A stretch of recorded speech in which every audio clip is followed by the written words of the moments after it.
son de exclusiva responsabilidad de sus protagonistas. 8:24 de la mañana, vamos a continuar aquí en el estudio a propósito de un tema que nos parece crucial por todos los rezagos de violencia que todavía vivimos en nuestro país y todavía que no parecemos encontrar un norte. Hay quienes incluso hablan de un Ecuador fallido a propósito de una serie de instancias que no responden al clamor ciudadano, no solo en tema de violencia. Acabamos de ver lo que sucede en la Asamblea, también se decía era una expectativa que se dé paso de alguna forma a esa propuesta del Ejecutivo. Va a llegar una nueva a propósito de lo que ocurrió el día de ayer en la Asamblea. En fin, en términos generales, la sociedad civil se ha organizado a propósito de hacer propuestas sobre esta situación. La Mesa de Convergencia del país ha sacado un comunicado en donde se reseñan algunos aspectos que consideran trascendentales y que se pongan a consideración. Para hablar sobre el particular, Boris Cornejo, presidente de la Fundación Esquel, Mauricio Alarcón, director ejecutivo de la Fundación Ciudadanía y Desarrollo. Gracias a los dos por estar aquí. Boris, empecemos con usted. Han elaborado, este comunicado. Básicamente y en términos generales, ¿para qué? ¿Qué es lo que contiene? Bienvenido, buenos días. Gracias, Andrés, buenos días. Ese es un comunicado que la semana anterior decidió sacar la Mesa de Convergencia, un colectivo de 24 organizaciones. En realidad desesperados por lo que estamos viendo y sintiendo que pasa en el país. Claro. Un país absolutamente bloqueado, entrabado, con una gran fragmentación, cada uno para su lado. Una sociedad que vemos que no tiene un norte, las instituciones absolutamente bloqueadas, y esto apenas transcurrido un mes y un poquito más de esa verdadera guerra que se vivió en el país. Y entonces el comunicado es un llamado desde la sociedad civil al diálogo, pero no un diálogo en estos términos que se han venido planteando, que son más bien formales, sino en realidad a que nos sentemos a conversar sobre qué es lo que necesitamos hacer en el país. Y eso hacerlo desde un impulso ciudadano, lejos de cualquier interés político, electoral, de gremio, económico, etcétera, y a ver cómo es que podemos sentarnos para analizar distintos temas. Y esto lo hacemos porque tenemos la impresión de que de alguna manera el país venía viviendo unas transiciones. Pretendíamos salir de un modelo autoritario hacia un modelo más democrático, nos metimos en una reforma política, en una reforma económica, la justicia también está reestructurándose, y en todos esos caminos y transiciones importantes viene este desbarajuste, permítame ese adjetivo, pero es eso lo que estamos viviendo, nadie sabe a dónde va esto. Y ese es el propósito de ese comunicado. Ahora bien, en estos puntos que estoy revisando, claro, hay cosas contundentes, pero uno podría decir, bueno, es una verdad de perogrullo cuando se menciona, por ejemplo, que en el país está en un estado de bloqueo político debido a la falta de generosidad y patriotismo de los actores. Ok, ¿cómo revertimos eso, doctor? Bueno, Andrés, Alarcón. buenos días, un gusto compartir este espacio con Boris. Y creo que mucho de lo que dice ese comunicado de la Mesa de Convergencia, que lo suscribimos como miembros, por supuesto, podría resultar hasta de sentido común, y la gente podría decir es que ahí hay muchas cosas que por sentido común deberían estar, pero el tema es ponerlo en el papel y decirlo. Decirle al país que efectivamente hay un bloqueo político y que mientras existe ese bloqueo político no podemos avanzar en una reconstrucción del país. Decirle algo que también, y para mí son los dos puntos más importantes de este comunicado, que mientras no tengamos instituciones sólidas, mientras este país no cuente con una verdadera institucionalidad, no podemos hablar de una verdadera democracia. O que es necesario, aunque muchos lo dicen pero pocos lo llevan a cabo, un diálogo serio y un diálogo real. No un diálogo con amenazas, no un diálogo con condiciones, no un diálogo entre iguales. La única forma de reconstruir un país que después de los hechos de octubre se vio seriamente afectado, incluso desde el lado de vista ciudadano y social, con ruptura, con fractura, lo analizamos acá además en un espacio anterior, es llevando adelante un verdadero proceso de diálogo. Y si alguien no da el primer paso, es difícil que la cosa se encamine. Y la prueba es que cuando salió este comunicado, el día 15 de noviembre, a finales de la semana pasada, nosotros, por ejemplo, decíamos que llamábamos a un diálogo serio y responsable sobre la ley, cuyo título es larguísimo y se resumió en Ley de Crecimiento Económico, y este debate se dio el día de ayer en horas de la noche en la Asamblea Nacional, con el resultado que ustedes ya lo anticipaban hace minutos y que finalmente es el que vemos, que fue la negación y archivo del proyecto de ley, y en horas de la noche un presidente profundamente preocupado transmitía el mensaje de un nuevo proyecto limitándose a lo tributario. Creo que aquí hay que actuar de manera seria y decidida desde todos los sectores. Si es que no arrimamos el hombro y actuamos con seriedad, simplemente vamos a seguir de bloqueo en bloqueo, de traba en traba, sin una verdadera solución que permita que este país se consolide, se reinstitucionalice y salga adelante. Pero ¿cómo logramos ese propósito? ¿Cómo reinstitucionalizar un país en estas condiciones, Boris? Nosotros tenemos una propuesta, y gracias por la pregunta, Andrés, y es el tema de constituir al menos 4 grupos de trabajo o 4 convocatorias a este diálogo, cuyo eje sea la ciudadanía. Es decir, nosotros vamos a ver por el interés del país más allá de lo que pueden ser las particulares intereses o perspectivas. Y creemos que el país necesita apuntalar el tema del fortalecimiento de las instituciones. Acaban de salir aquí algunos distinguidos juristas hablando sobre la necesidad de ver cómo es que se termina de reconstituir la justicia. Y ahí hay una discusión entre tirios y troyanos. ¿Cómo no nos sentamos y efectivamente decimos lo que la Constitución manda es lo que debe respetarse? ¿O cómo es que esa cosa todavía recoge algún tipo de interés? Pero es un proceso que tiene que darse. Yo tengo la sensación que de repente la justicia siendo el botín mayor del país, qué duro tener que decirlo así, pero eso hay que arreglarlo. No puede haber democracia sin justicia. No puede haber paz sin justicia, y entonces nos aboquemos a ver el tema de las instituciones. Un segundo tema, hay una reforma política que está a ser año 9 meses en la Asamblea. Tienen que llegar a un pronunciamiento en esta semana. Y entonces todas las cosas son al apuro. ¿Qué pasa si no llegan a un acuerdo? ¿Vamos a llevar a las elecciones el próximo año o en el 21 siguiendo las mismas reglas con las consecuencias que tuvieron de corrupción, de falta de transparencia, de desorganización institucional, de fraudes? Ya estamos viendo lo que sucede cuando eso pasa en América Latina. ¿Qué hacemos con el tema de la interculturalidad? ¿Cómo es que efectivamente no es un tema de abrir escuelas por aquí, sino cómo es un tema que nos encontramos los ecuatorianos desde nuestras distintas pluralidades? Ese es un tema que es también tremendamente importante. Y el otro tema que estamos convocando, y eso lo vamos a hacer en las siguientes semanas, es el tema de economía. Es una sociedad que no tiene un modelo económico. Es una sociedad en la que nadie quiere pagar impuestos, todos queremos beneficios, nadie quiere abrir la mano para dar algo, todos queremos cerrar la mano para tomar algo de la sociedad, y esto no puede ser. Qué situación tan complicada cuando uno ve que la crisis fiscal es una crisis heredada que tiene 1 millón de causas estructurales, pero algo hay que hacer.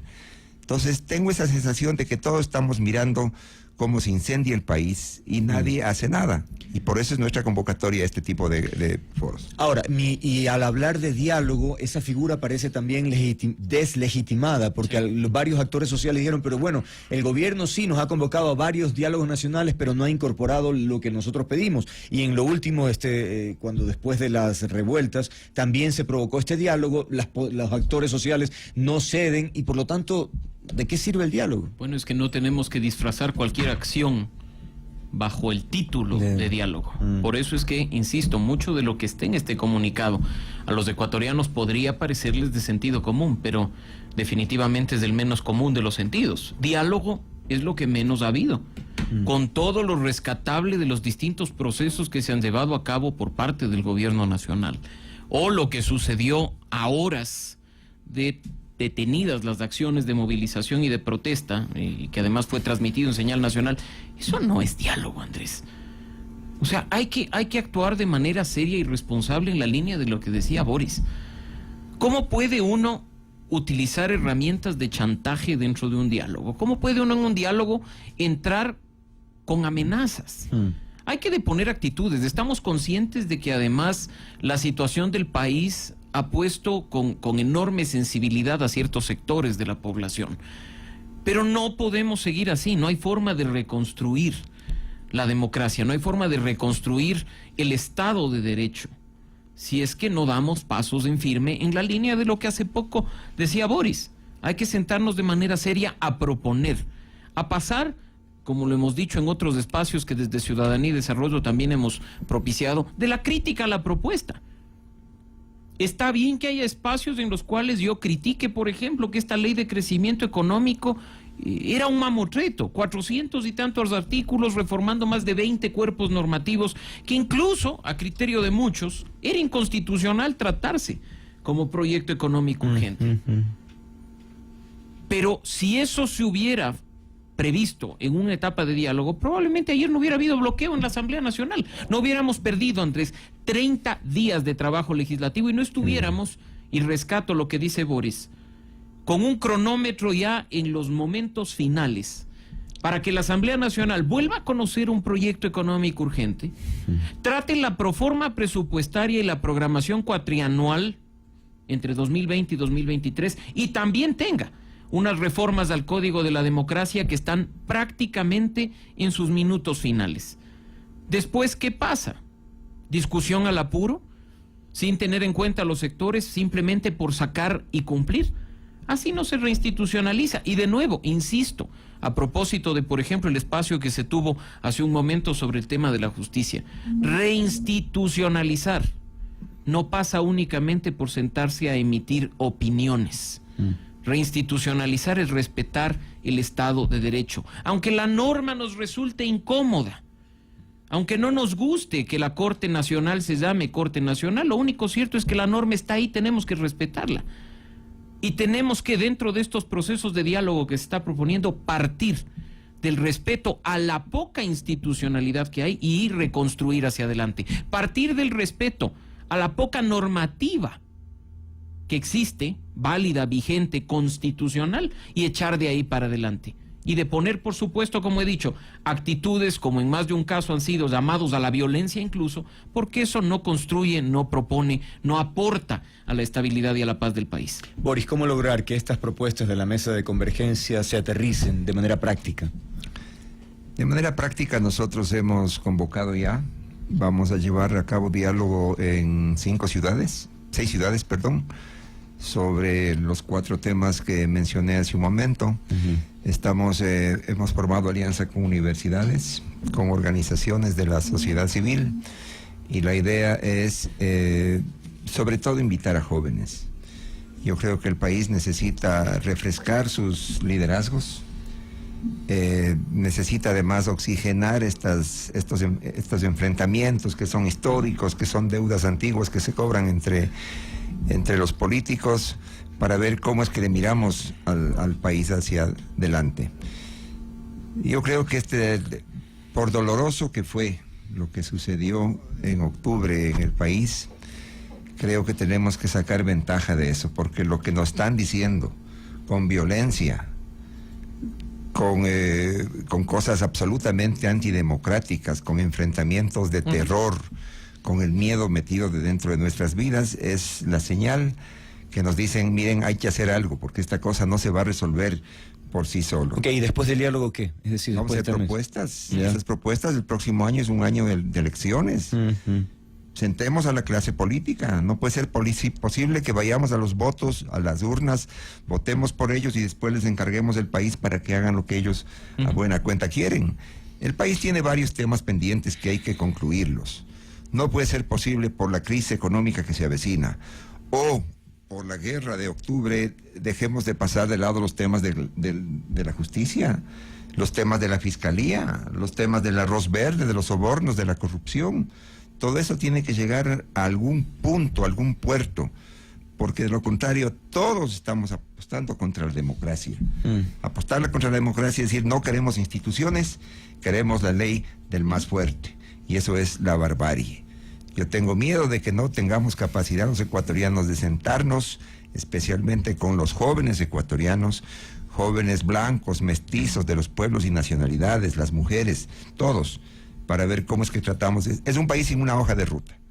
Es un país que sabemos de dónde salió, pero no sabemos a dónde llega. Y eso a mí me produce profundo miedo.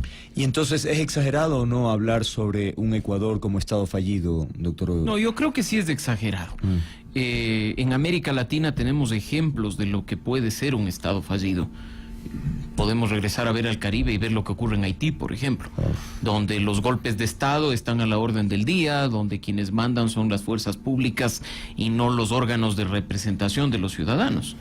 Estado fallido, a punto de convertirse en Estado fallido, Venezuela. Pero Ecuador no, Ecuador tiene algo de institucionalidad que además está tratando de recuperar.